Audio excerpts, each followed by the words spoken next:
Okay, so good evening all. Today we will start in special surgery. Special surgery is including head and neck surgery, is including orthopedic, vascular, and urology. Head and neck surgery in this exam is important topic simply because the MRCS exam is a combined exam for general surgeon and also for ENT surgeon. In the past, we have two second part different exam for part B.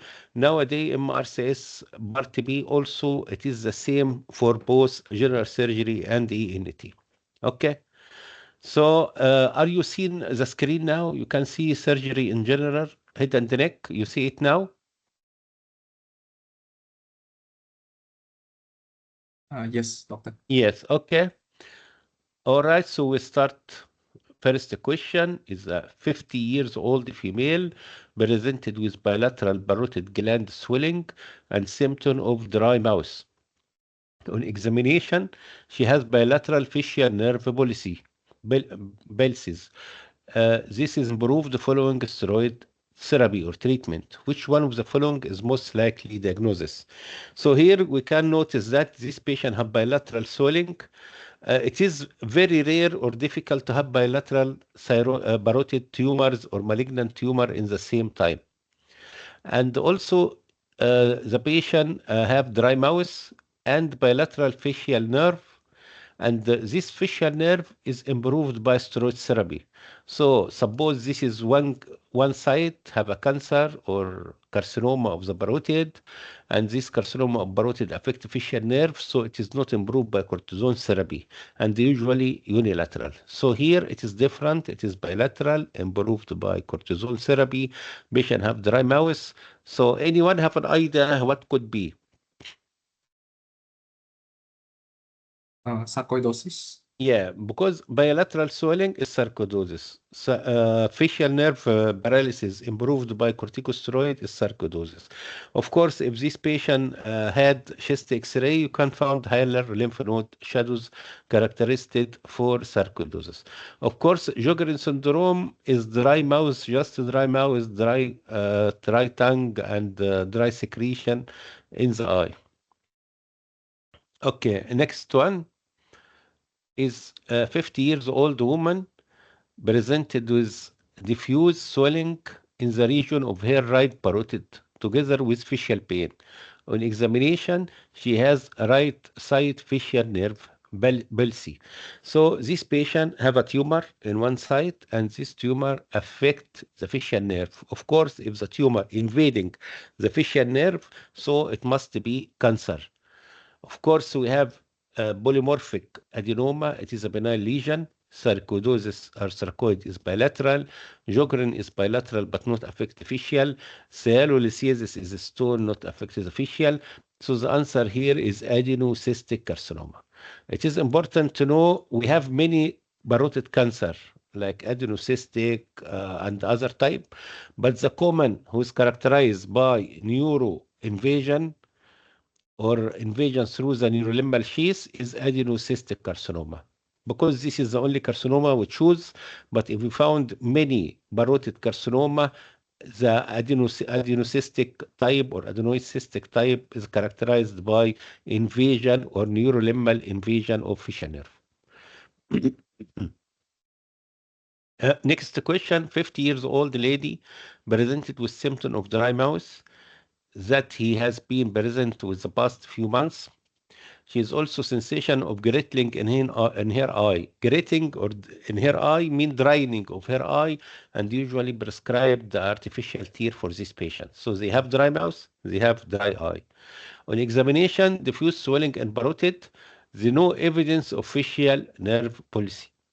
So this patient have dry mouth, dry eye, so it is characteristic of Sjogren syndrome. We have another syndrome called Mecklix, usually associating with arthritis or joint pain. So just to summarize, if the patient have bilateral parotid swelling, can be sarcoidosis. If unilateral affect facial nerve, most probably it is adenocystic or adenoid cystic carcinoma. After that, we have some question about ear. 34 years old lady presented with long-standing offensive discharge from the ear, and on examination is noticed to have a reduction in her hearing of 40 decibel compared to the object side. So usually compared to the other side. What is the following is most likely underlying disorder. So offensive disorder mean infection, and this infection have bad smell. So we have here acoustic neuroma, osteosclerosis, periauricular sinus, acute supportive otitis media, and cholesteatoma. So which one can cause offensive discharge from the ear of these 4 or 5 options?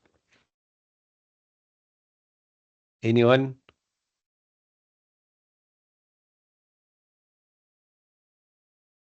D. Okay, so it is acute support. No, actually, it is not acute because it is Chronic. a reduction. It is affects the hearing, so it is chronic. So it is a chronic or OSM. supportive otitis media. What we called it cholesteatoma. So the answer here is cholesteatoma. No. Of course, acute infection is don't affect the hearing. It must affect it after long time of repeated infection. So must be chronic. You can see the second, so you can see the difference here. A 4-year-old is brought to general practitioner by her mother. She has been distressed with ear pain for past 14 hours. She is constantly touching and pulling her ear. You know that the baby, sometimes it is difficult to express that I have pain in my ear, I have itching, but you can see the abnormal movement or pulling of the ear or crying.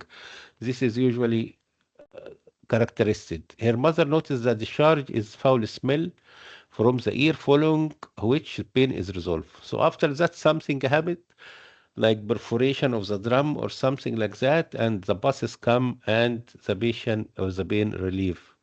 So what's this condition called? Acute suppurative otitis media. Yeah, this is acute supportive otitis media, and nowadays most of the countries, especially Malaysia, they have a clinical practice guideline about how to detect the acute supportive otitis media, because this is important to prevent the deafness or conductive deafness in the new generation. Okay. A 4-year-old child is brought to the clinic by his father. They are concerned because the child has been noticed to have a small epithelial defect anterior to right ear, and they has been noticed to discharge foul smell material for the past 2 days.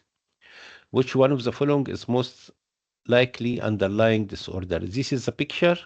As I mentioned before in exam, sometimes I have a picture. So this is arrow indicates something like hole here. So what it could be? Preauricular sinus. Yeah, it is just sinus, and again, sinus is the cavity lining by epithelia, but it is blind. So, because the cavity is blind, is end, so it is called sinus. If the cavity have two end or two epithelial surface, or one epithelial surface and outside, we called it fistula. Okay. After that, we have something related to the voice, and this is important also from a surgical point of view, because most of the problem related to the voice can be iatrogenic, means that is post-operative. Post-operative mean, for example, after thyroid surgery, after thyroid surgery, we have two options. Either we have patient with hoarseness voice or suffocation or loss of high-pitched voice. If the patient say, I can speak, but unable to elevate my voice, I can speak, but high tone is difficult. So it means that the superior laryngeal nerve is injury, and this is supply cricothyroid muscle, which is responsible for high tone of the voice.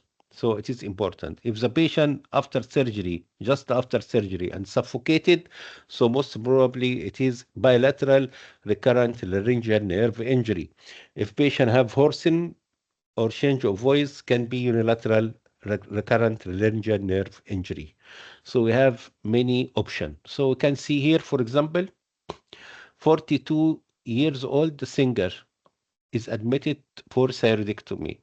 Post-operatively, she is not able to make gargling noise. She unable to increase the tone. The voice sound breathy. What is the following is most likely underlying disorder. Okay, so this patient is have something affect her voice like hoarseness or something like that.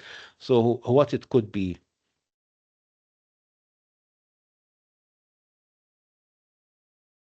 They have some hoarseness, but not suffocated.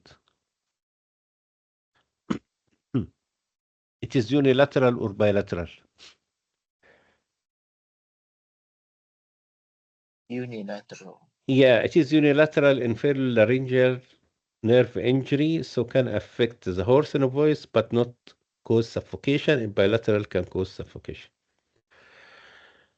Okay, next question, maybe explain what I mean by high pitch voice. 42 years old opera singer. She is admitted for thyroidectomy. Post-operative, she is unable to sing high pitched notes. So he unable to elevate her voice tone. What is the following is most likely underlying disorder? External branch of superior laryngeal nerve injury. Okay, so just to be accurate, so we know superior laryngeal nerve usually related to superior thyroid artery, and they have external and internal branch. External branch give cricothyroid muscle, which is responsible for the tone. Internal branch give sensation to the area above the focal cord. So this is superior laryngeal nerve is correct, or more accurate, external branch of superior laryngeal nerve, and this muscle is cricothyroid muscle responsible for high tone of the patient. After that, we speak about nasal disease. 56 years old man is present with symptom of nasal pain and anosmia. Anosmia means that unable to smell, and rhinorrhea. She has been well until recently. He worked as a wood carver for many years.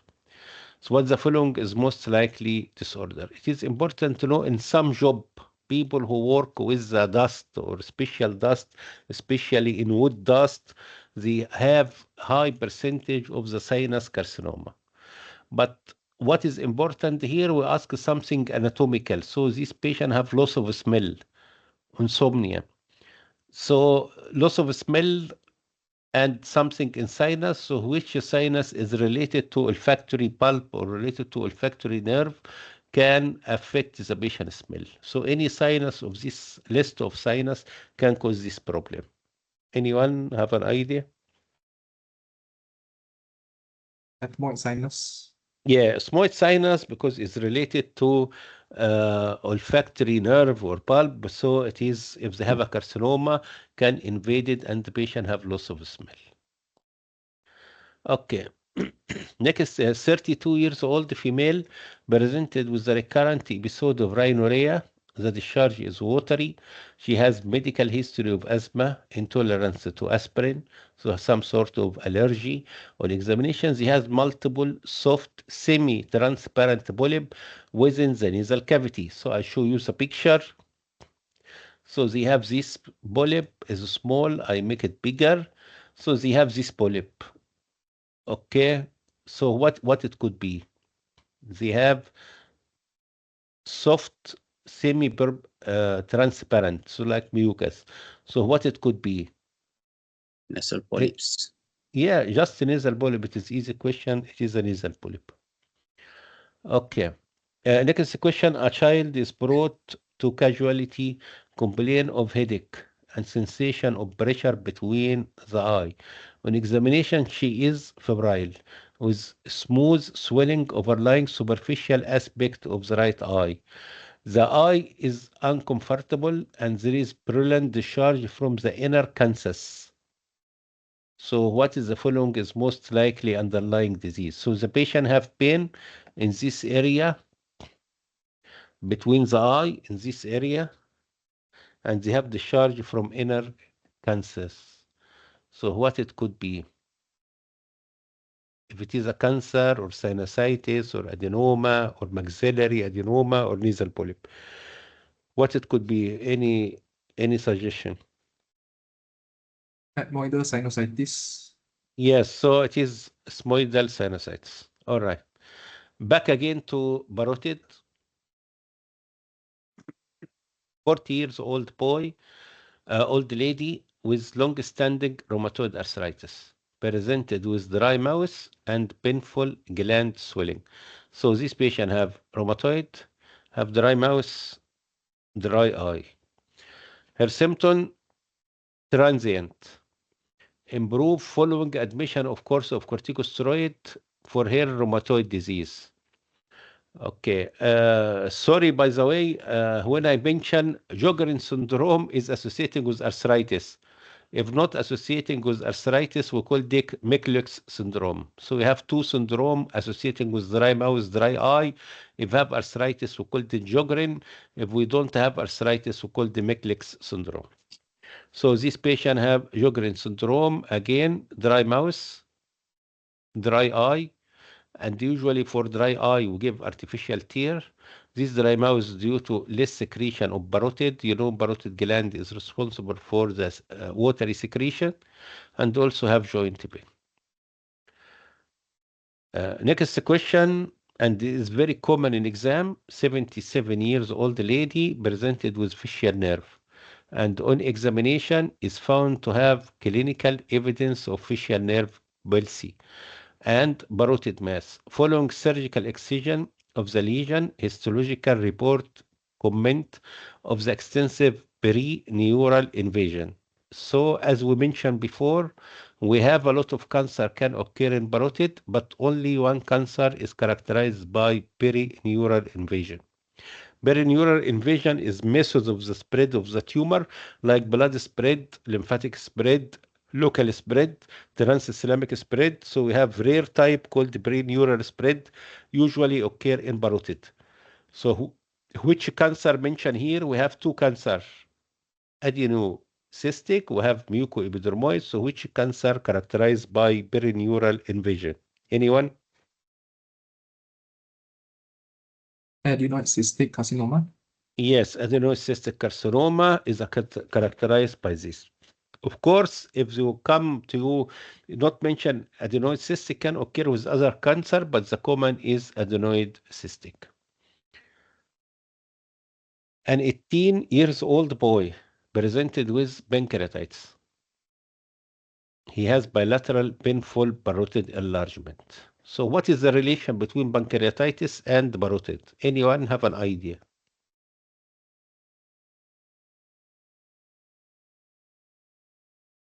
What is the relation between both?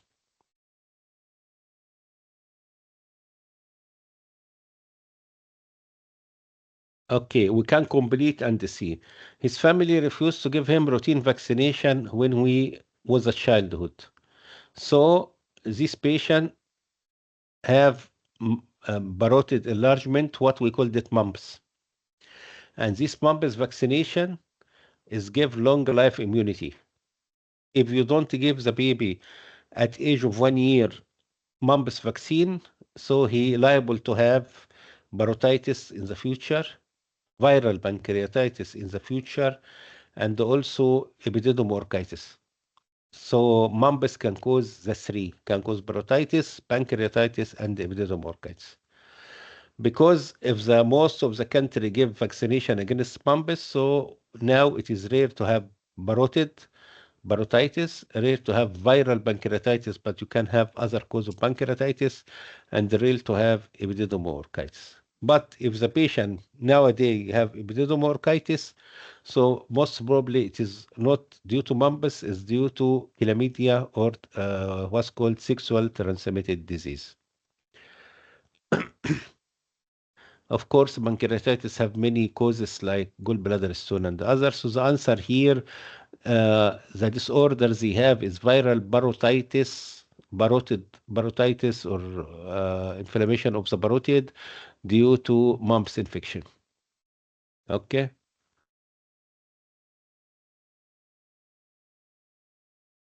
Renee test or Weber test sometimes be difficult, but the idea is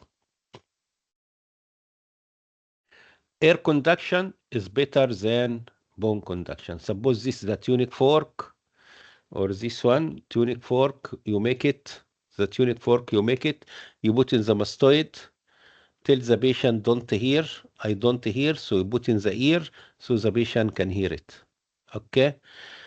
So it means that air conduction is better than bore conduction. This is the idea of Renee test. The other test, which is Weber, you put something here, and you can compare between the right and the left. So we have Renee test and Weber test, and the idea is air conduction better than bone conduction. Okay, so 8 years old boy with recurrent attack of otitis media is suspected to have development glue ear. Glue ear is some sort of conductive deafness because the some like wax affect the ear. If his sound conduction is tested, so what is the following is most constituent with the unilateral middle ear effusion. So this patient have unilateral middle ear effusion.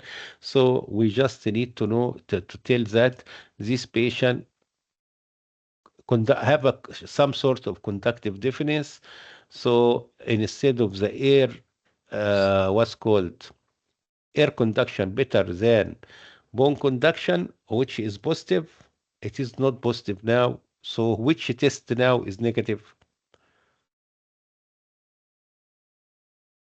Renee's test will be negative. Yeah. So if you put in the bone and after that put it in the ear, so you can found he don't hear because they have conduction. So here the air conduction is not better than bone conduction. So we called it negative test. So negative Renee test. Okay. If you need to know which site, so you can use Weber test. Last question in this series is 22 years old man presented with 5-day history of sore throat, malaise, fatigue. On examinations, he has a large peritonsillar abscess, was the most likely underlying infective organism. So just a question in bacteria. So which bacteria can cause tonsillitis? So of course it is some sort of anyone. The Streptococcus pyogenes. Yeah, Streptococcus pyogenes is a common cause of this problem. Okay. So this is the last question in ENT. So as you can see, the question is straightforward, is easy. Of course, sometimes there may be a topic about Renee test and bone conduction and air conduction is difficult for some student, but actually it is not much difficult. Okay. After that, we have some topic in urology, in the kidney, ureter, urinary bladder, which also is important topic in our exam.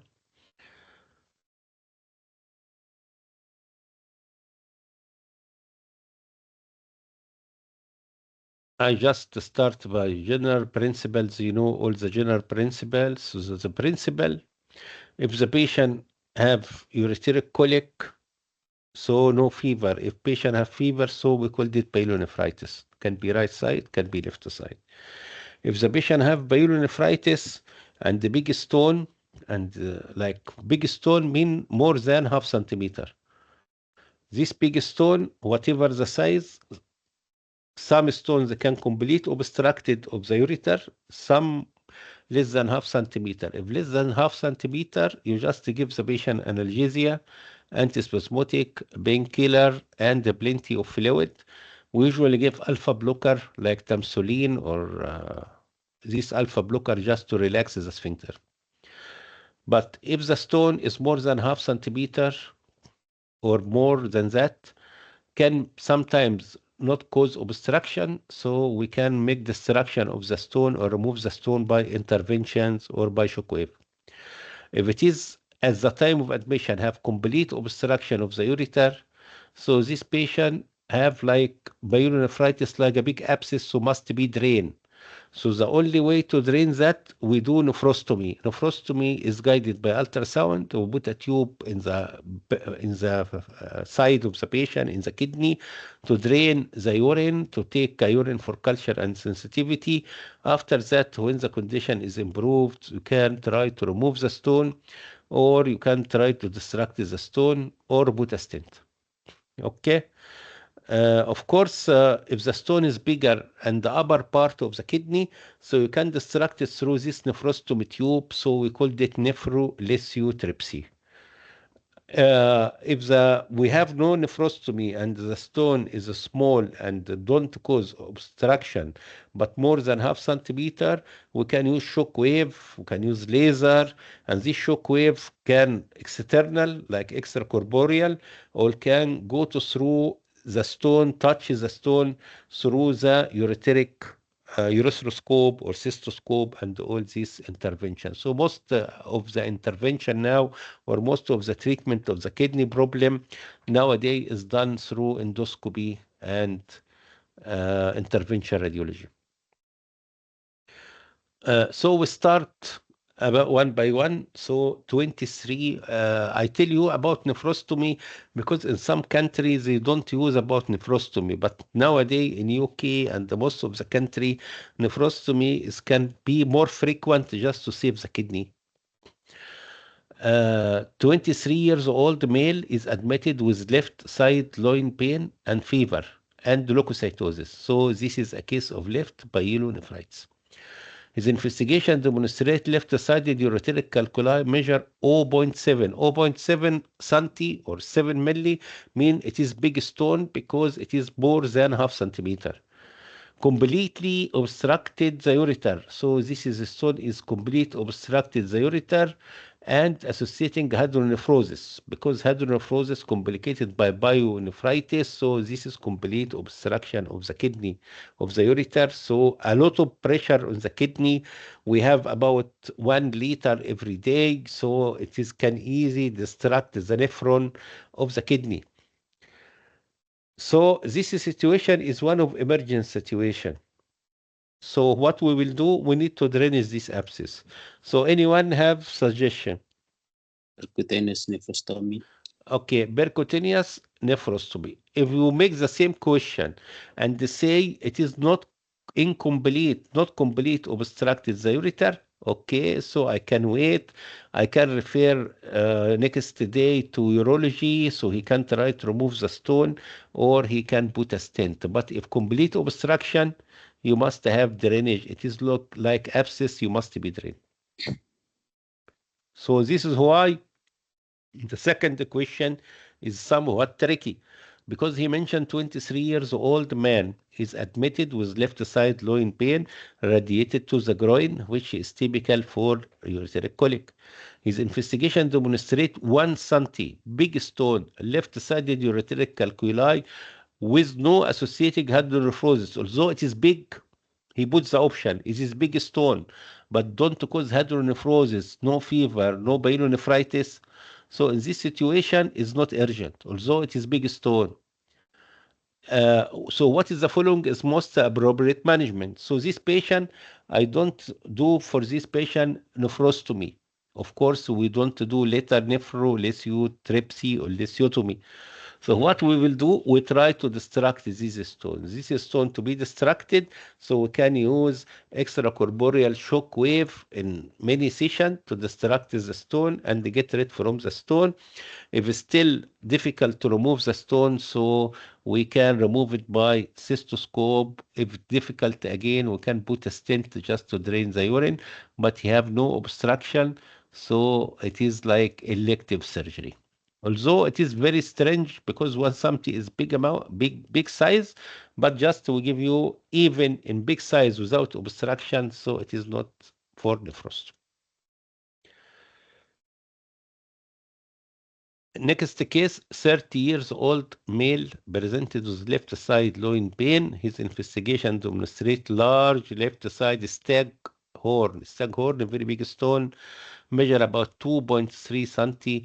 What is the following is the most appropriate management? percutaneous nephrolithotripsy. Yes, so this is big stone. It is higher in the kidney. So the nearest way is go to through the kidney, not from the urinary bladder. So we make a nephrostomy. After that, through the nephrostomy, we make nephrolithotripsy. Of course, to go to nephrolithotripsy, you must make a nephrostomy. So we make a nephrostomy, and through this percutaneous nephrostomy, we remove the stone. So we called it nephrolithotripsy. Of course, all this done guided by ultrasound. After that, we have urinary bladder trauma. Urinary bladder trauma or urinary system trauma, they have two categories. Of course, in any patient of trauma, in ABC system, we do what we called it fast scan, focal assessment sonography for trauma. They looking for the liver, looking for spleen, looking for the epigastric for cardiac tamponade, and is important looking for free fluid. Free fluid can be blood, can be urine. Of course, we don't much differentiate between blood and urine, need some experience, but just ask the patient to pass urine. If the patient unable to pass urine and have free fluid in the pelvis, so most probably it is rupture bladder. The second option, we common in Malaysia because of the motorcycle or motorcycle accident, so the patient usually have rupture urethra. If the patient have rupture urethra, he's also unable to pass urine. He have blood in the tip of penis, and also if you palpate, if you make digital rectal examination, you can find the prostate is floating or overriding. But if you make fast scan, you can find full bladder, but not free fluid. So in full bladder in this situation, you put suprapubic catheter, and after that waiting for to see how much injury of urethra, and after that we can ready for repair. But don't try to insert a catheter at all, because if you insert the catheter, you make the rupture or incomplete rupture to be complete rupture. So we start by this scenario.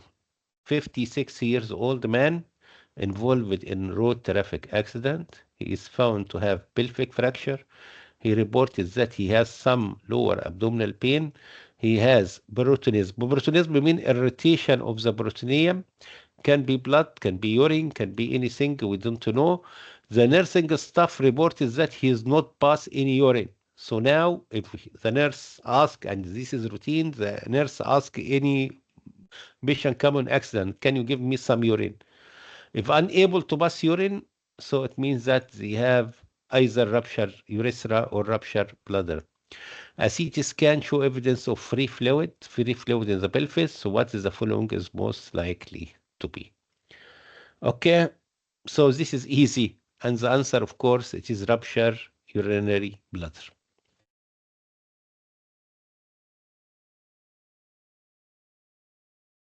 Next question, and it is common. 52 years old man fall off his bike. He's found to have pelvic fracture. On examination, he found have perineal edema or hematoma. Digital rectal examination, high riding or overriding of prostate means the prostate is moving. A urine dipstick show blood, so they have injury. So what is this? This is rupture urethra. But here we have two rupture urethra. We have bulbar, we have membranous. So what is the difference or how to differentiate? The easy way, if the patient have direct trauma, like motorcycle, so rupture membranous urethra. But if the patient fell straddle like this, like for example, if the trauma come just between and you drop like this, so this is called bulbar injury, and this is what we called it a straddle injury. I will be show a picture later in the revision. So in this situation, this patient just have direct trauma, so it is membranous urethral rupture. But if in the exam or in the question, because this is tricky, if he fall straddle, so it means that it is bulbar urethral rupture. I hope that you understand the difference. Straddles is common in the past when you walk and you have hole in the street, so you drop and your leg like this, and the cover of the hole or the cover of the container drop between your leg and they make a big trauma. So this is typical cause of the bulbar urethral injury. It's called the straddle injury.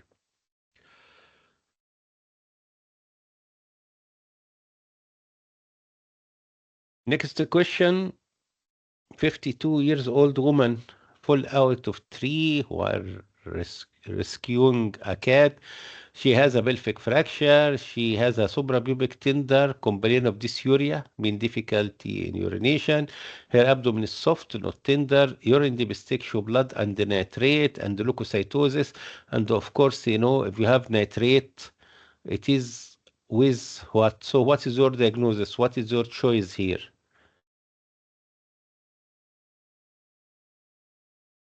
UTI.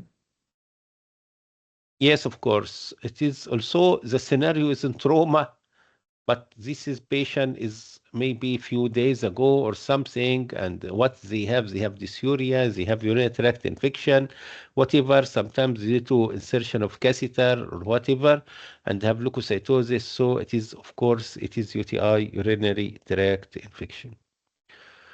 Okay, next question. 22 years old man is involved in RTA, road traffic accident. He's found to have pelvic fracture. While on the ward, nursing staff reported that he is complaining of lower abdominal pain. On examination, they found a distended tender bladder. So this patient have distended tender bladder. And they have severe pain and they have fracture. So what is the type of injury here? Urethral injury. So this is urethral injury, and this is common. It is important, and you can see in all emergency department, in any patient with trauma, one of the nurses have this. If the same scenario, we make it the patient come after surgery or injury or trauma, and they have a catheter, and the catheter is have urine, and suddenly have no urine and have a full bladder. So what's your diagnosis? If we insert a catheter and after few hours the no urine and the patient have full bladder and pain, so what it could be? Block catheter causing AUR. Yeah, block catheter can be due to blood clots, so you can use irrigation, whatever the cause. So in the patient with catheter insertion and the nurses tell you they have no urine, think first for obstructed catheter and flush the catheter is easy. Okay. The next topic is testicular swelling and testicular tumor. Of course, the testicular swelling, the common is torsion testis, occur in young age, and this torsion testis is very painful, can cause vomiting due to severity of the pain, and the easy way to differentiate between both torsion and epididymoorchitis is just elevate the scrotum and testis. If pain is relieved, so it is epididymoorchitis. If not affected, so it is torsion testis. If rub the inner part of the thigh and the scrotum is elevated, so it is normal scrotal reflex or cremasteric reflex, and this means that not torsion testis. But if not happened, so it is torsion testis. Sometimes you can have torsion testis septum is very simple, no vomiting, little pain, some blue color. So usually it is not torsion of the testis, it is torsion of any testicular accessories or any testicular appendages. This is the first topic is important for us. Second topic is testicular tumors, and after that we speak about imaging. So we can start first by testicular disorder. So what we have here is a 28 years old man presented with pain in the testis and scrotum. It began 10 hours previously and has worsened during that time. On examination, he is feverish, testis is swelling, tender, there is an associating hydrocele, Berhan sign is positive. Berhan signs means that if you elevate the scrotum, so the pain is relieved. So this is called Berhan sign. Okay. So what it could be? Acute infective epidermolysis. So it is epididymoorchitis. Okay. Why? Because it's not severe pain, no vomiting. Berhan sign, which is elevation of the skin of scrotum or the scrotum, relieves the pain, which is never happened in testicular torsion. Of course, sometimes we call testicular torsion. Most accurate, we call this spermatic cord torsion. So it is the same. 15 years old boy developed a sudden onset of pain in the left hemiscrotum. No other urinary symptom. On examination, superior pole of testis is tender, cremasteric reflex is normal. So although he looked like torsion, but cremasteric reflex is normal, so it is not torsion. No fever, so not epididymoorchitis. Which one of the following is appropriate diagnosis? So this patient have symptom mimic torsion, but the cremasteric reflex is normal. And have this is superior pole of the testis is tender, which area related to epididymis or something else. So what it could be?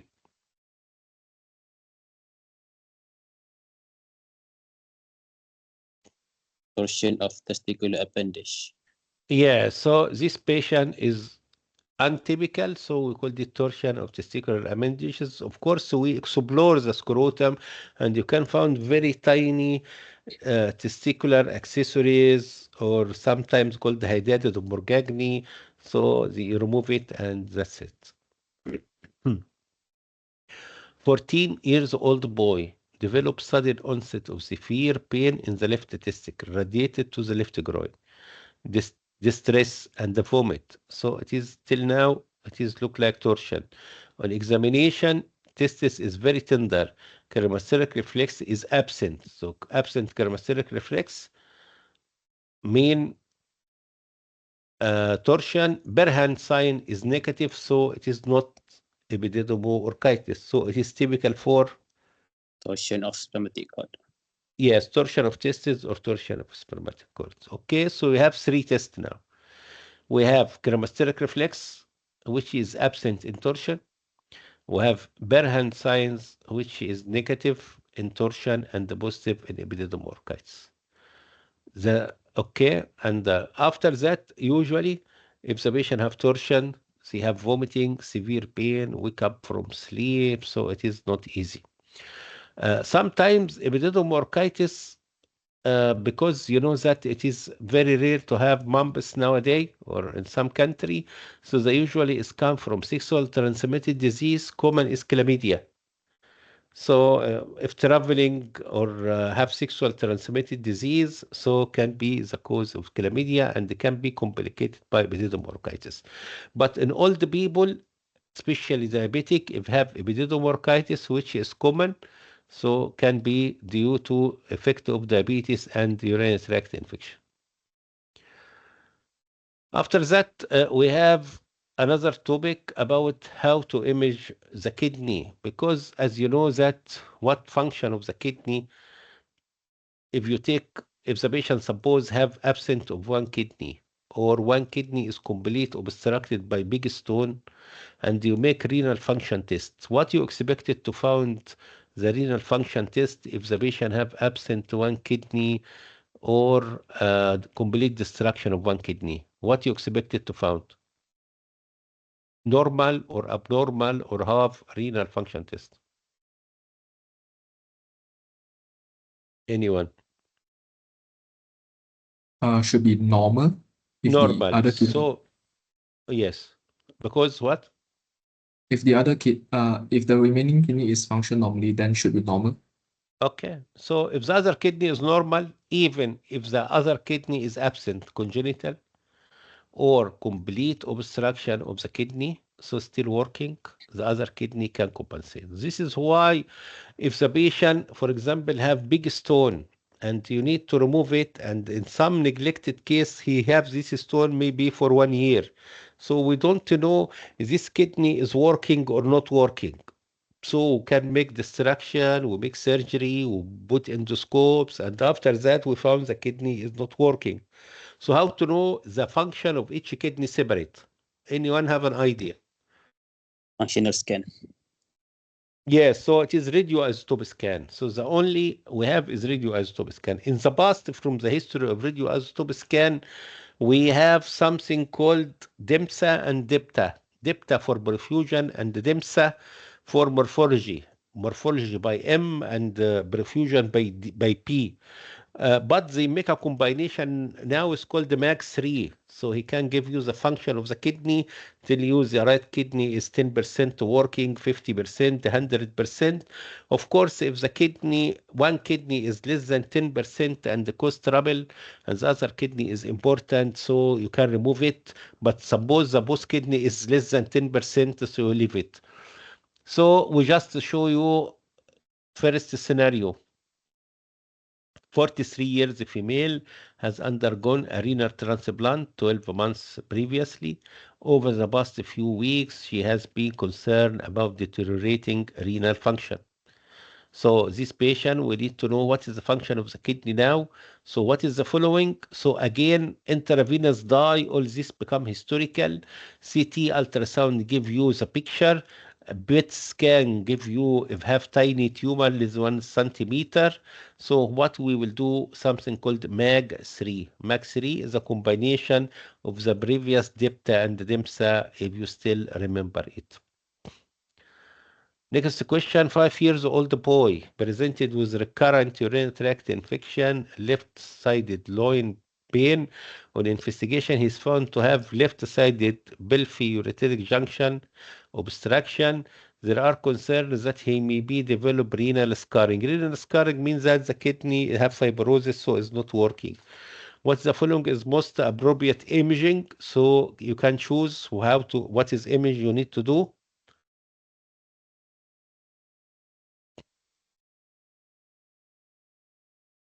Radioisotope scan. Okay, so radioisotope scan, correct. MAG3 renogram is correct. So it is the same names. The last question in this topic, 17 years old man is referred to urology clinic. As a child, he was diagnosed as have right ureteric pelvic junction. You know, this is one of the congenital anomaly, and they have surgery, something like make myotomy just to relax to overcome the obstruction. However, she lost to follow up. Over the past 7 months, he become complaint of recurrent episode of right loin pain. CT show considerable renal scarring. So what is the following is most appropriate imaging? Okay, anyone?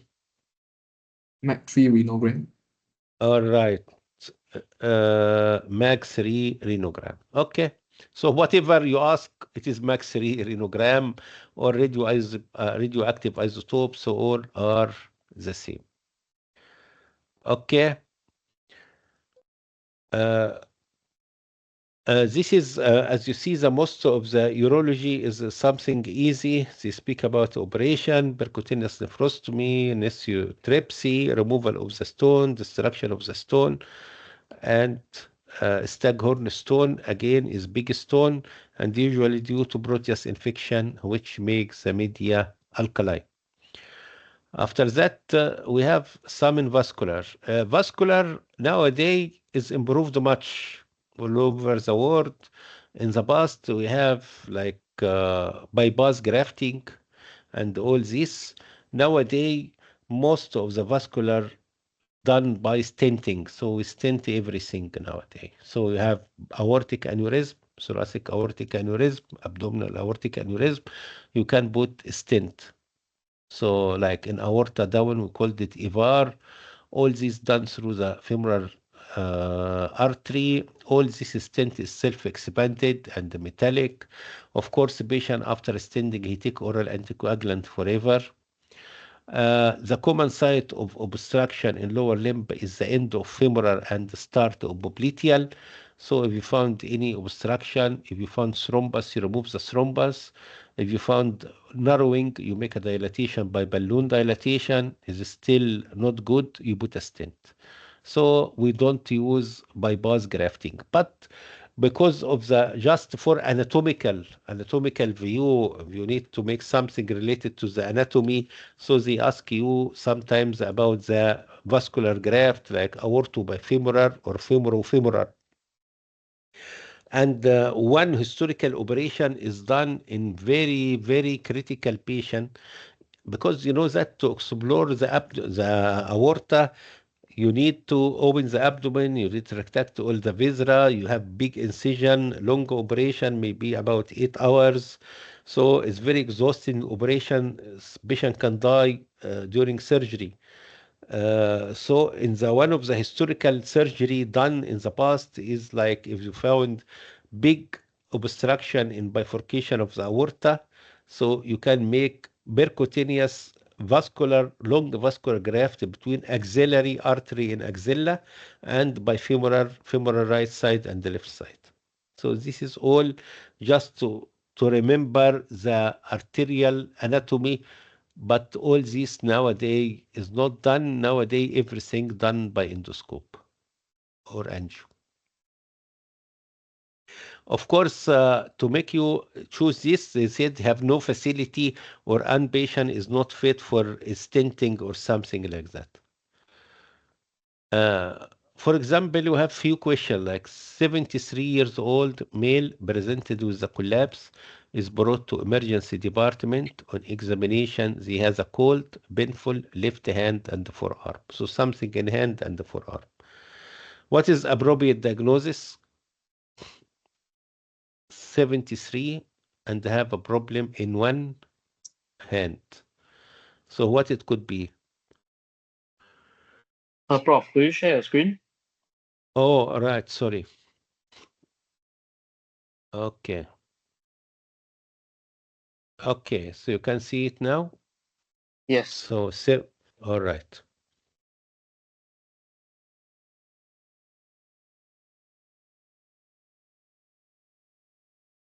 Of course, this is unilateral. This patient, 73, is not young and have cold, painful in the one hand, because if bilateral and young can be Ronald phenomena or Ronald disease.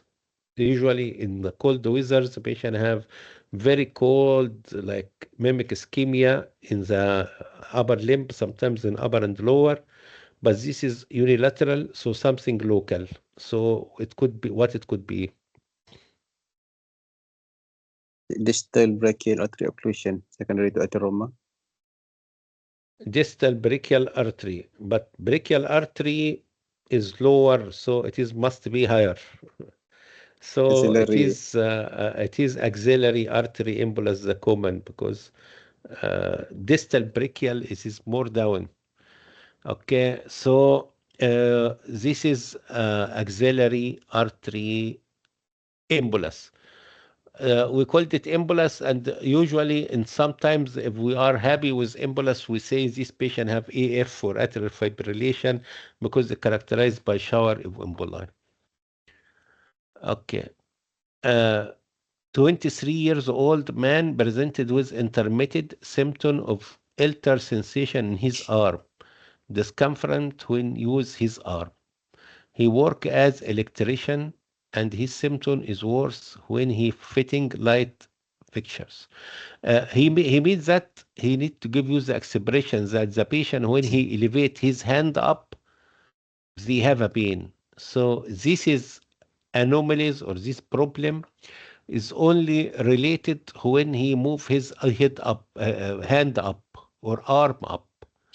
So what it could be, and after that he improve, what it could be. Cervical rib. Yeah, cervical rib usually is presented late because in the old age you have weak of the muscle, so they can present it and affect the limb. But if you work like elevated your hand more frequent, so this is movement effect on the cervical can compress on the major vessel. So cervical rib is the main cause of that. Cervical rib can be unilateral, can be bilateral, usually appear in X-ray, but some version not appear in X-ray. We call this cervical band. Okay, next question. 19 years old girl presented with recurrent episode of pain in her hand. She noticed that her symptoms are worse in cold weather. So this is presented in cold country, even not in Middle East. When she get a pain, she noticed that her hands are very pale. Then they become blue.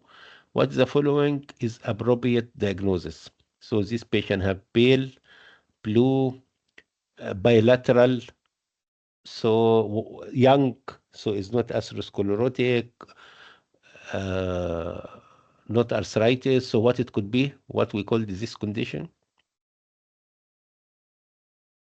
Raynaud's disease. This is typical renal disease. Of course, maybe in country like Malaysia, we have a patient have renal disease, but he's not presented except he went to high altitude or Cameroon height or very cold weather, so it can be manifested. After that, we have this occlusive vascular disease. Okay, 83 old lady with significant cardiac history. She admitted with wrist pain, bilateral leg ulcer. So they have ischemia post lower limb. Imaging demonstrate bilateral occlusion of post-common iliac that unsuitable for stenting. So he thinks that, of course, everything suitable for stenting, even aorta, but we give you this impression, just what is the usually the operation done to bypass this problem. So this patient have common iliac, both common iliac, so femoral ischemia in both lower limb, so we need to bypass this condition. So what type of grafting we can use? Aorto bifemoral bypass. No, aorto bifemoral, you need to open the abdomen, and this patient is not fit for that. Axillo. So axillo bifemoral bypass grafting. Okay, so these patients, the faster, because this patient don't take a time, it makes it like subcutaneous. He put a grafting started from axilla and smoothest between the graft and axillary artery and down by right and left femur.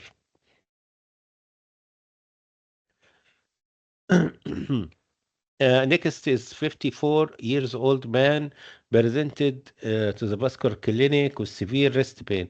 Of course, wrist pain, it is the worst condition in the lower limb ischemia, in the ulcer, in the right foot, is not healed. On examinations, he has bilateral absent femoral.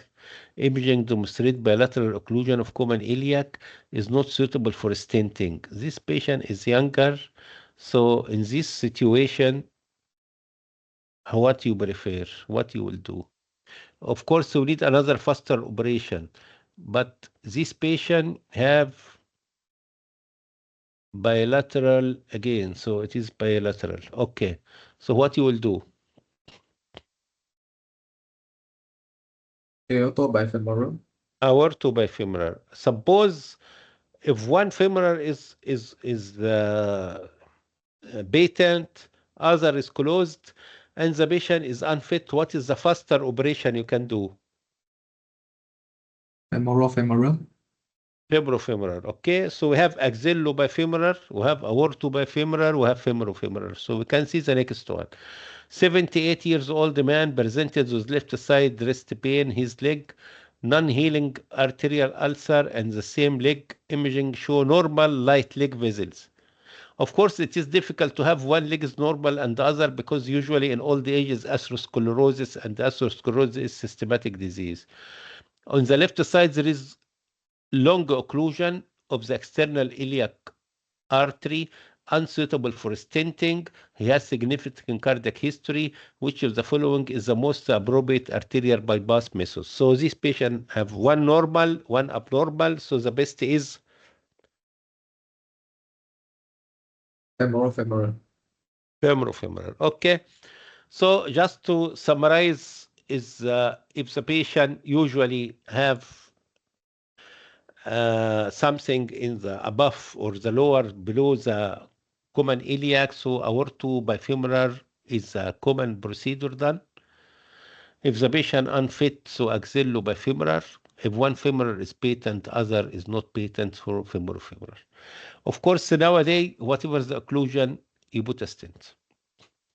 After that, we have what is common, we ask you on clinical, is ankle brachial systolic pressure index, which is supposed to be 1. And they ask you something about this. So first, for example, 73 years old, lifelong heavy smoker. Presented with a vascular clinic with symptom of the food ulceration and wrist pain. Of course, food ulceration, wrist pain means that it is a last stage, because what's happened, usually the patient have pallor, weakness of the pulse, loss of hair, ulcer, then weak pulse. After that, no pulse. After that, wrist pain. So wrist pain is the end stage of this. They have area of gangrene, which is not good. Pulse is impalpable, so no pulse. So this is ankle brachial index is supposed to be what?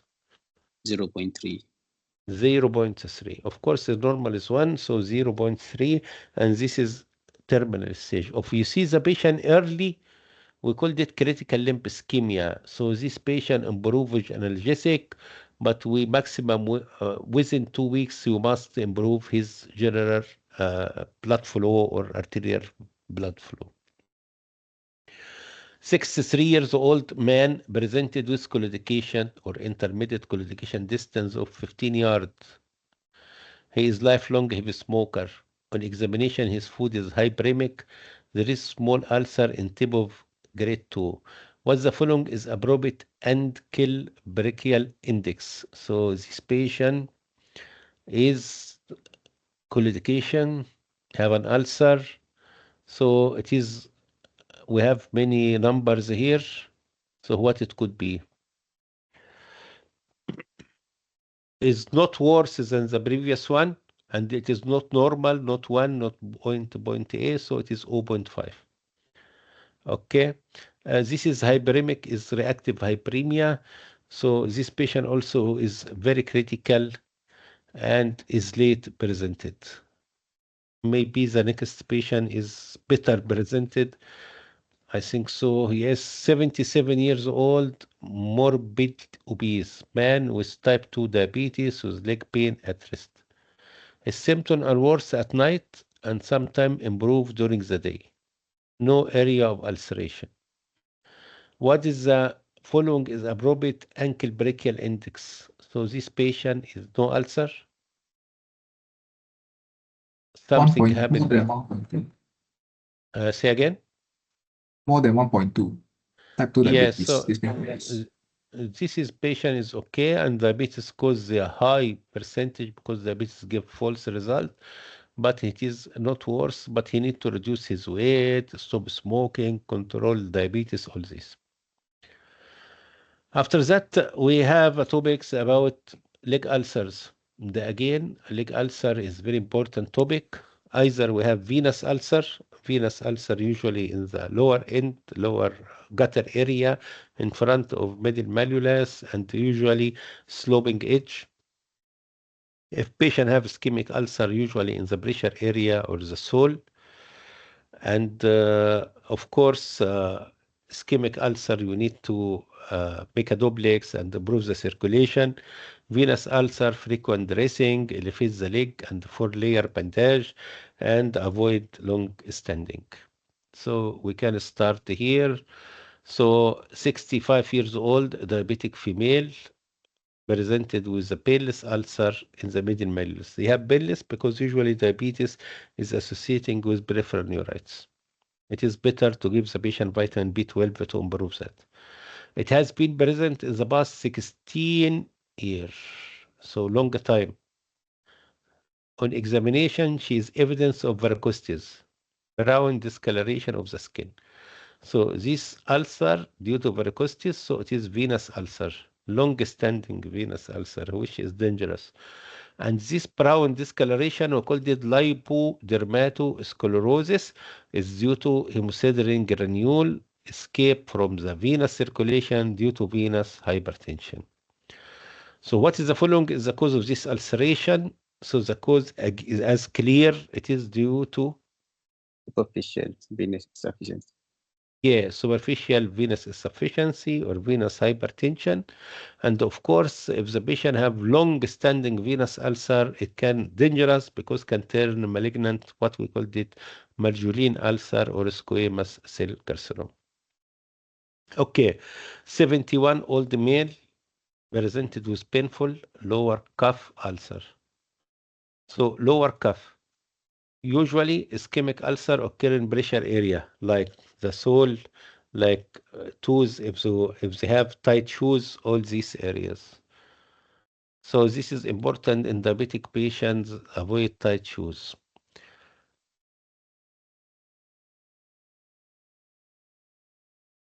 Okay, 71 years old man presented with painful lower calf ulcer and mild pitting edema and ankle brachial pressure index is 0.3.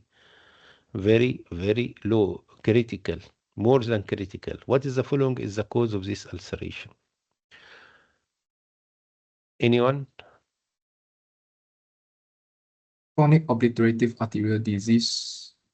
Yes, so this is arterial disease or peripheral arterial disease and it can cause, it is of course chronic, it is due to atherosclerosis. If this, something mimics this, occur in young age, like 35 or 40, and have bilateral relative ischemia or bilateral ischemia, what it could be? A patient have bilateral ischemia and he's young and a chronic smoker. What is this disease called? Burger.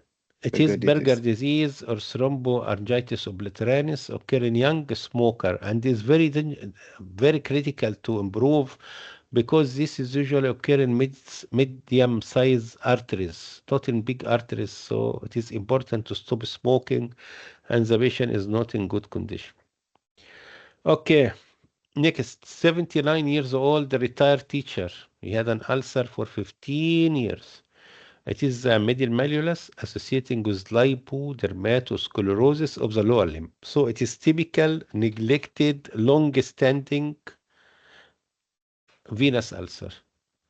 The ulcer base is hipped up. Hip up means everted edge. And as you know, everted edge is bad sign. So what the following is the cause of this ulceration? It is neuropathic, chronic, squamous, deep venous, basal cell carcinoma. So what it could be? Deep venous insufficiency. No, because this is, Squamous cell. it is, ulcer is become everted. Eversion is a characteristic of the squamous cell carcinoma. This is what we called it margarine ulcer. Margarine ulcer is a long-standing venous ulcer, long-standing burn. All these can complicated by squamous cell carcinoma. Okay. So it is a squamous cell carcinoma. Some books they called it margarine ulcer. Okay. So as you see, also the vascular is easy. Question is simple. Last topic we speak about today is the orthopedic. Orthopedic also, to be good in orthopedic question, you must be good in anatomy. Because most of the question speak about anatomy of upper limb and lower limb. Okay. The topics you have in the orthopedic is divided. First, in any trauma, we are afraid from compartment syndrome, and in the leg we have 4 compartments, anterior, lateral, and the 2 posterior.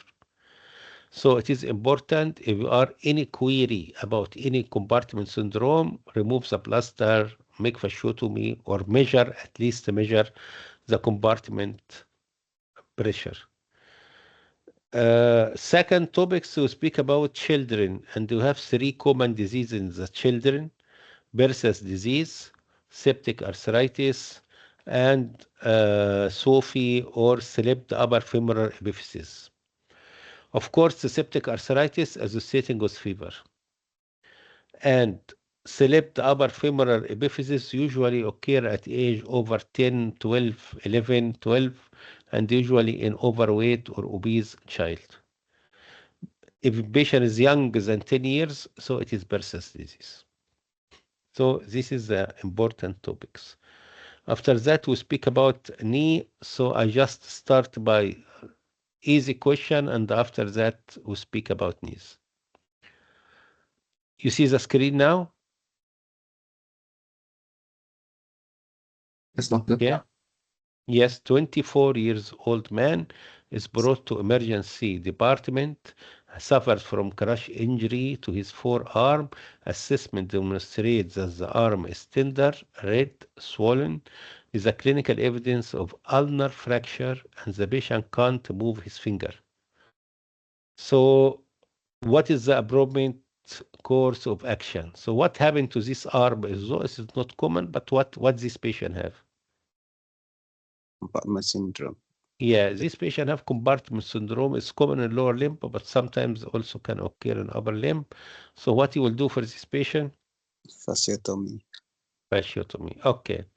The second common question, I don't know why are interested in the Royal College. Which organism is most likely cause otitis media or acute otitis media in children with sickle cell anemia? So what is the answer?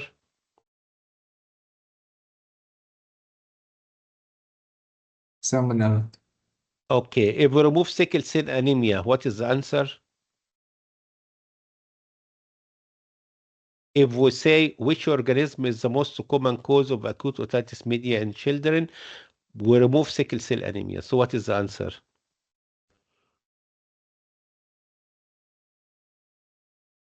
In any Staph wound aureus. infection. Yes, correct. In any wound infection, the common organism is Staph aureus. So in exam, you can find this question. Mention sickle cell anemia, so it is Salmonella typhi. Not mention sickle cell anemia, so it is Staph aureus.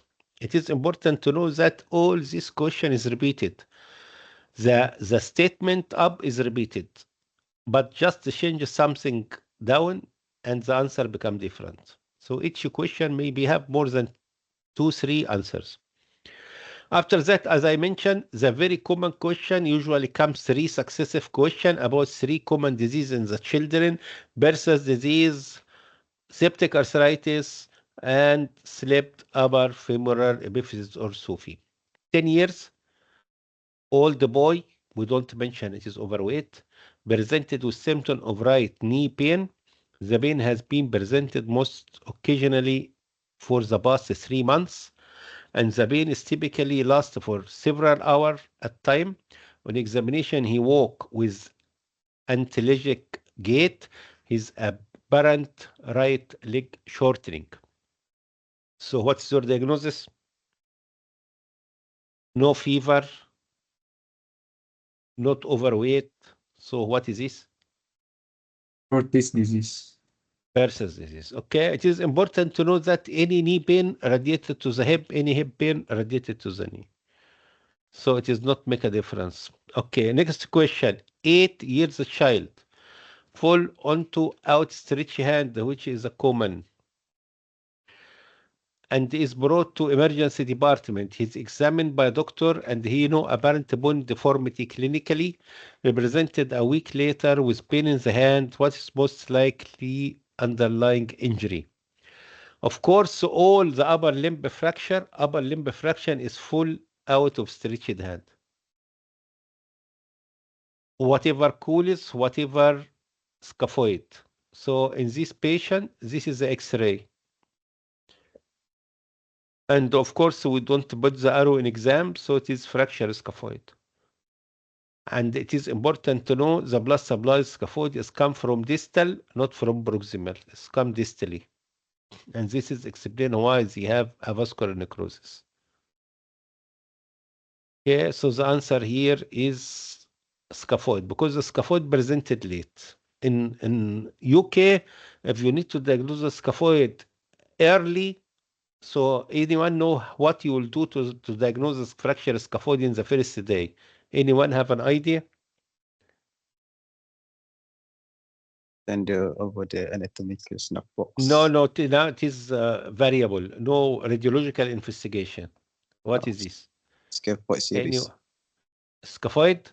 Scaphoid No, series. scaphoid series. No, radioisotope scanning. The only can diagnose it early radioisotope scanning. Okay, after that is not appear, it take about 1 week or something to be appear in X-ray. Okay. Of course, no one do radioisotope scanning for the hand, but it is just in the case of we need to interested to know. So again, back to pediatric orthopedic and 3 common disease.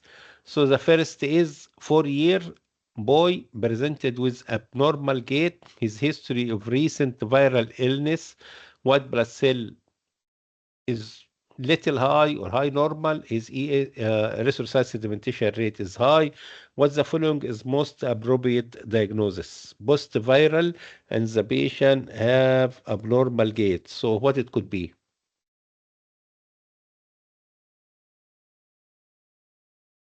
Transient synovitis. Yeah, so if the patient have fever or leukocytosis, so it is infection, what we called it transient synovitis. Okay, so back again, we have 6-year-old boy presented with the groin pain. He's known to be destructive in class. He reported that he is pulled by of being short. On examinations, he has an telegestic gait and pain in the internal rotation of right hip. What the following is most appropriate diagnosis? So 6 year, we don't mention it is overweight, no fever. So what's your diagnosis?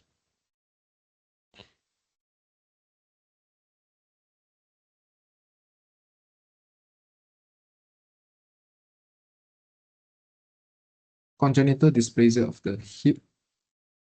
No, not congenital dysplasia. This 6 year, it is Bersa's disease also. Okay. Okay, so it's Bersa's disease. Next may be clearer.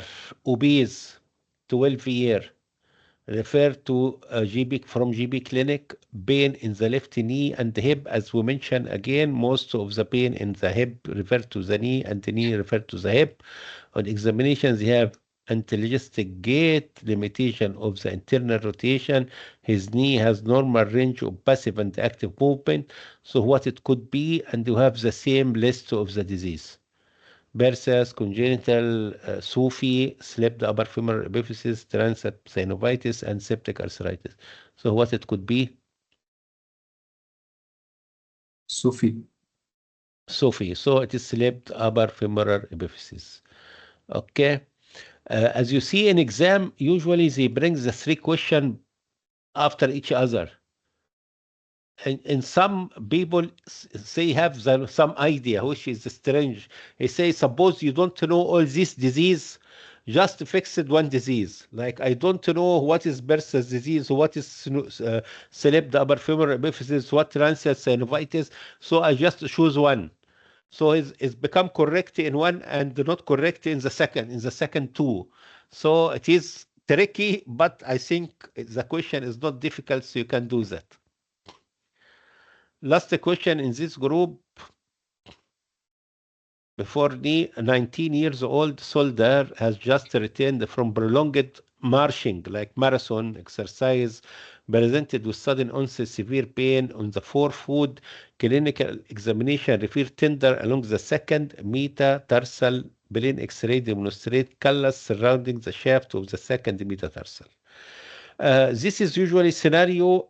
Suppose you are go to marathon and you are not expert in running, He just go to for first time. So prolonged march is you are not experienced because what? If you are not well trained and you go to marathon for first time, so what happened to your food? What's this condition called? Stress fracture. It is a stress fracture and usually in the second. By the way, the second Morton neuroma is occur between third and four. So stress fracture occur in the second, but third and four or three and four is Morton neuroma. Freeberg is something related also to this. After that, we have knee injury. Knee injury sometimes may be heading for many students, but it's not much difficult. What you need to know. Of course, we have meniscus tear, we have middle and lateral collateral tear, we have anterior and posterior cruciate tear. Of course, all the scenario is the same. Car accident or trauma, they have pain in the knee, can be referred to the hip, unable to walk, become worse, make arthroscope for treatment. So to differentiate, first looking for the swelling, lateral and the middle collateral ligament, no swelling at all. Okay, so if the patient have something in the knee affect his movement due to trauma but no swelling, so it is either lateral or middle collateral, and we have two tests, one for lateral, one for middle collateral ligament. But if the patient have swelling just follow the trauma, so it is anterior or posterior cruciate ligament. And we know anterior by anterior withdrawal test, posterior by posterior withdrawal test. So we have acute swelling or rapid swelling, so it is cruciate ligament. No swelling, so collateral ligament. Late swelling, meniscus. So the easy way to differentiate between the three ligament is the type. No swelling, lateral and the middle collateral. Swelling after trauma, cruciate ligament. Swelling later, it is meniscus. Okay, so this is the easy to understand what is all this headache. Okay, 38 years old man is playing football. When he slipped over during a tactile, his knee is painful. Immediately following the fall. Several hours later becomes swelling. So the swelling here is not acute, it is later. So it is several hours later. I just highlighted, not this, several hours later.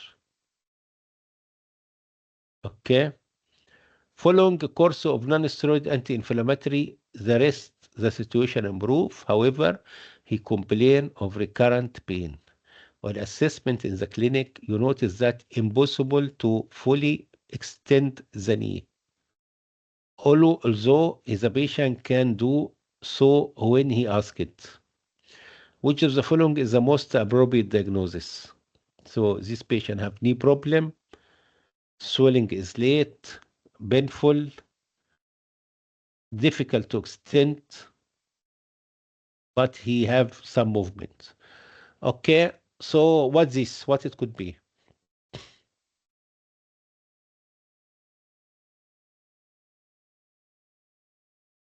Torn meniscus. Yeah, this torn meniscus, and this is trauma. Usually it is twist injury. So due to this twist injury, they have this torn meniscus. And the swelling several hours later. So second one, 34 old woman is passenger in the car during accident. Her knee has been hit dashboard. On examination, tibia look posterior compared to non-injured knee. So what happened to this patient? Tibia become posterior. So which ligament is affected? PCL. Not ACL, this PCL, yes, posterior cruciate ligament, yes. Okay. 28 years old professional foot player is admitted to emergency department during tactile. He's twisted with his knee twisted and his knee is flexion. He hear a loud crack and his knee rapidly become swelling. So his twisted movement, knee was flexion like in running, loud crack, and the knee rapidly becomes swallowing. So again, if rapidly becomes swelling, so it is which ligament? ACL. Anterior cruciate. Okay. As mentioned again before, the easiest to differentiate if the patient have swelling just after trauma, so it is cruciate ligament. If the swelling late, so meniscus tear. No swelling, cruciate ligament. And to know anterior and the posterior by anterior withdrawal and the posterior withdrawal.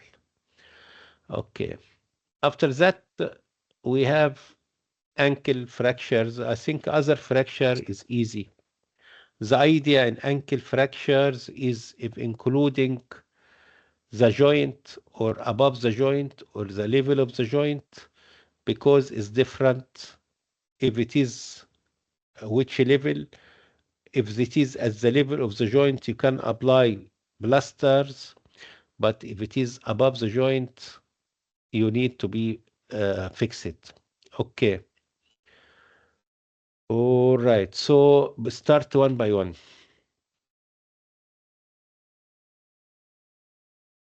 24 years old man, full sustained an inversion injury in his ankle.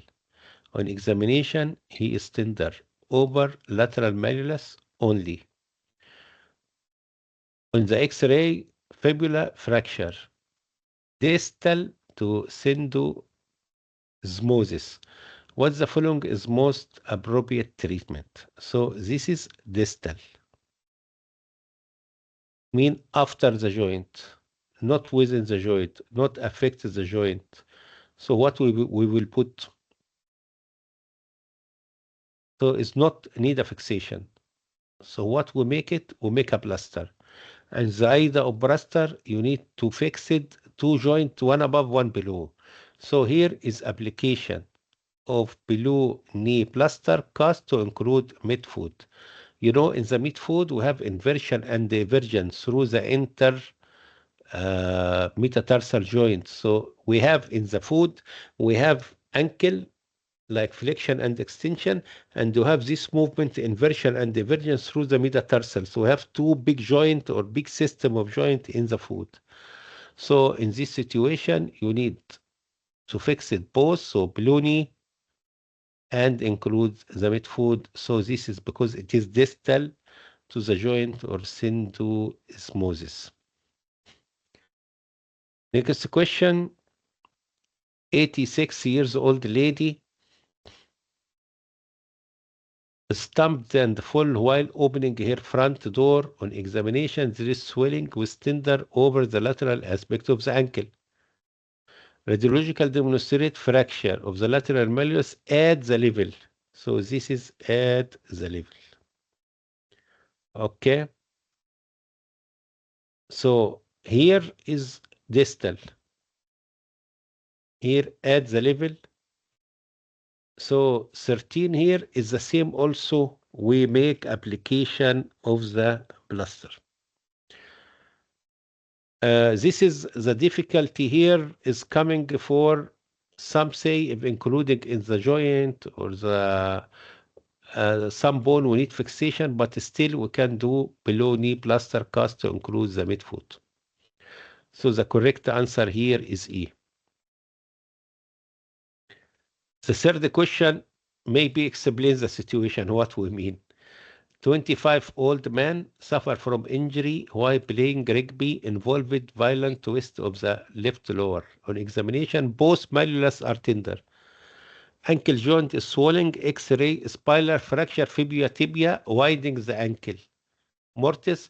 So this patient at this level or above the joint, fracture of both malleolus, short bone, so must be surgical fixated.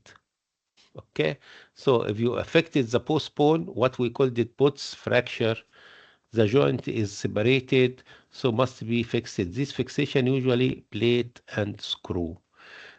Okay, if you remember, if you have any fracture, suppose you have a fracture and this long bone and this short area, so it's better to be fixed because it is very small, very big, so it is not fit in the plaster, especially if the area of the joint.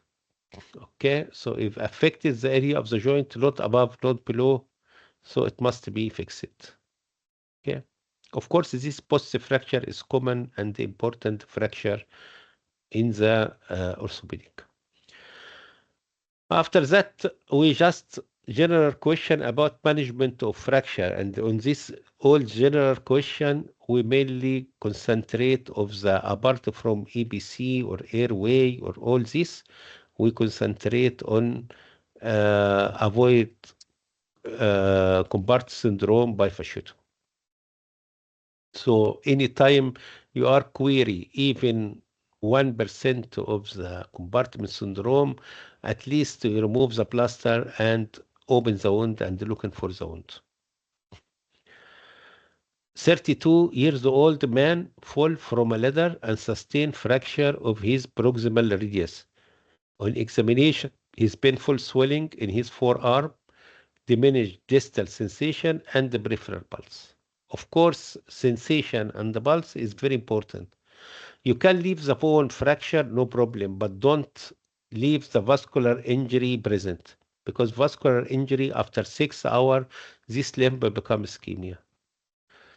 There is a single punch wound present at the fracture site. So what we will do for this patient? This patient, the important for us is peripheral pulse and distal sensation is diminished. And just have a punch, like very tiny hole. So what shall we do for this patient? From surgical point of view, not from orthopedic point of view, for the safety of the patient. Fasciotomy? It is not compartment, but we are worried about vascularity. So what you need to do better? Open reduction and internal fixation. Yeah, because here we suspect this patient maybe have injury of the blood vessels. This is make the peripheral pulse is weak. So you must open the wound. Of course, because you open the wound, so you make open reduction and internal fixation. But the aim here for opening the wound is just looking for the arterial flow. This is the important. Yeah. Of course, the second rule, if the fracture, if you have wound, whatever the wound, even 1 cm wound, to avoid infection, so it's better to do external fixator. If no wound, you can do anything. 32 years old man, full a sustained fracture in his distal humerus. The fracture segment is markedly angulated and unstable. There is a puncture site overlying the fracture site, open fracture. So this is what we'll call it compound fracture or open fracture. So what is the most appropriate management for this patient? Application of external fixator. Yeah, so again, if you have a hole, or if you have a punch, or if you have a puncture, or if you have open wound, it's better to do external fixator. 24-old man sustained distal radius fracture during game of rugby. Imaging show comminuted fracture involvement of articular surface. Again, just for terminology, compound wound or compound fracture means they have wound. Comminuted means that the bone is more than one fragment. So comminuted bone and the compound is open wound. So some wound can be compound comminuted, can be comminuted alone and closed, so different. So this patient have many fragments and also affect the joint. and the joint stability is very important. So what shall we do here? Many fragment. Open reduction and internal fixation. Yeah, because of the many fragments, so it is better to open, because some of these fragments may be totally lost, not in place, maybe a vascular, maybe work as a foreign body later. So you make, suppose a very small fragment like this or this, so you need to remove it because it is not alive and it can work as a foreign body and source of infection. Okay. After that, we have diseases of the spine. This is the last topic we have. And of course, the common question can come for disease of the spine is the funny that this patient, when she is leaning forward, the pain is relieved in the spinal cord. What is could be? If the patient say, when I leaning forward, I am, Stenosis. yes, good. So if the patient say, in the most of the scenario, the patient say, when I leaning forward, the pain relief. When I go to supermarket and take this push car, the pain is relieved. When I go to down of the hill, the pain relief. So it is a spinal canal stenosis. If you ask about patient have something inflammatory bowel disease, which is common in England, like ulcerative colitis, and the patient have something in her spine, can also be extra-intestinal manifestation of the inflammatory bowel disease, which is again ankylosing spondylitis. Ankylosing spondylitis under X-ray is bamboo-shaped appearance. This is a common presentation. Okay, you see the screen now? Yes. Yes, 19 years old female involved in athletic event. She has just completed the higher jump and she suddenly developed severe back pain. Weakness affect both her leg. On examination, she has prominent sacrum and the lower back is painful. So this is what we call the young movement of the vertebrae due to some exercise. What's this condition called? Spondylolisthesis. Spondylolisthesis. Yes, it is C. Common in cervical, common in cervical. It is just the two bones or two vertebrae move between each other. Okay, 15 years old boy is brought to clinic by his mother, who is concerned that he has a mark overlying his lower spine. Mark being like nevus or something like that. On examinations, they have a patch of hair overlying his lower lumbar spine and the birthmark at the same location. Lower limb neurological examination is normal. So what is this diagnosis? Spina bifida occulta. Spina bifida occulta. Okay, so if we make this patient younger and this swelling is cystic swelling and transilluminated, what's your diagnosis? Transilluminated swelling, and the patient can move his leg. So what we called it in this area, we called it meningocele. If this swelling is in this area and contain a spinal cord and cause paralysis or weakness of the both lower limb, so it is meningomyelocele. So again, in the lower back, if you have just a tuft of hair or bark or nevus-like and nothing, so it is spina bifida occulta. If you have the cystic swelling at time of the birth and the transilluminated in the back, lower back, it is meningocele and contains CSF. If it is contain spinal cord and the patient have paralysis in the lower limb or weakness, we call it meningomyelocele. Sometimes the patient have this meningocele or meningomyelocele and the big skull what we called it hydrocele, and this condition we called it Unard-Kayari syndrome. Okay, so this is spina bifida occulta. Next question. 19 years old female present to the clinic with progressive pain in her neck and back. This condition has been progressive worsening over the past 6 months. She is not presented previously because she was inpatient with a disease flare of ulcerative colitis. So this patient have ulcerative colitis.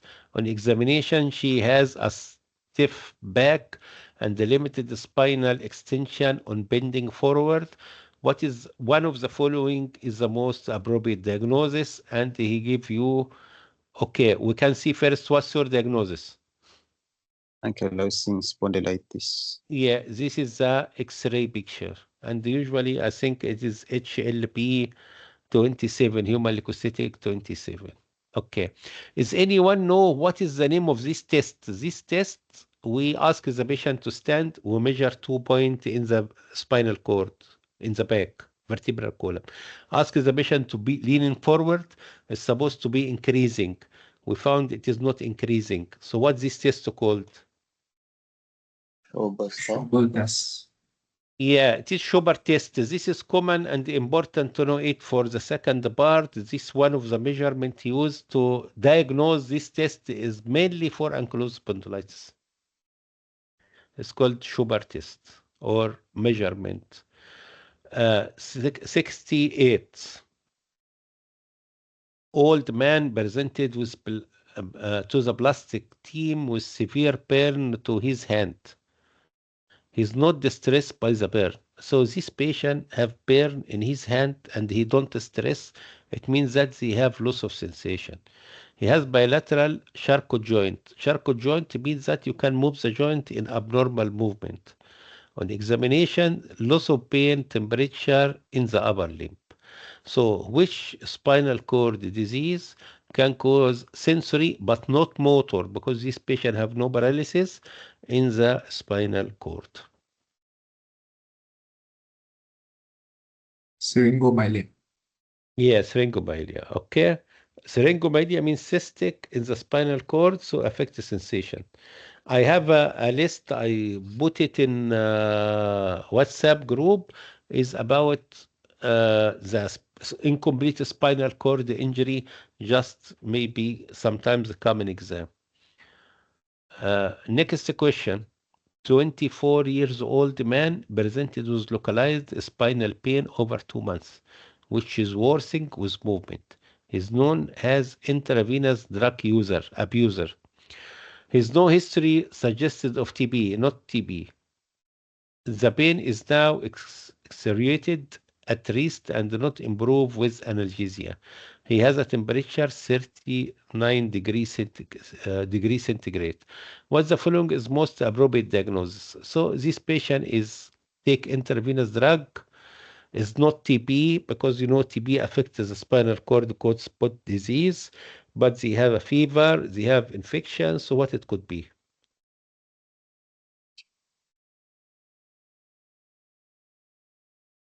Think simple.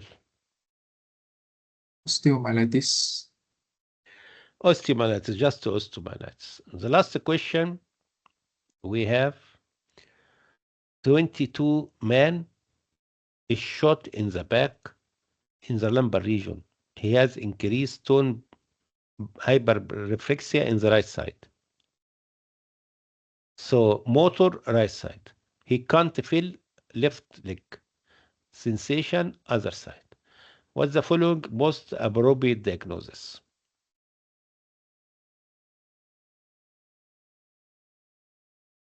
Brown-Sequard syndrome.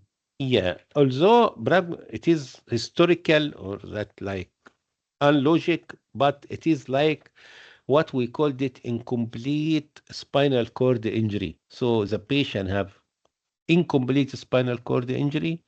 So they have motor in one side, other side they have sensory sensation. Of course, from practical point of view, is make it logic. It is difficult to have this, except if you have meningioma, which is benign tumor.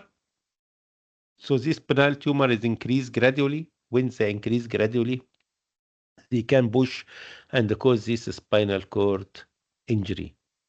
Okay, so they can cause motor in the same site and a sensation loss in the other site. Okay. As you see, most of the question is easy. I will send you the answer.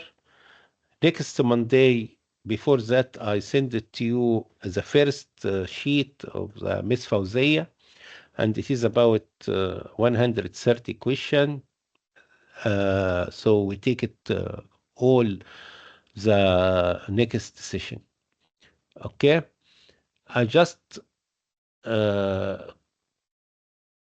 confirm that this Miss Fauzia sheet is very important.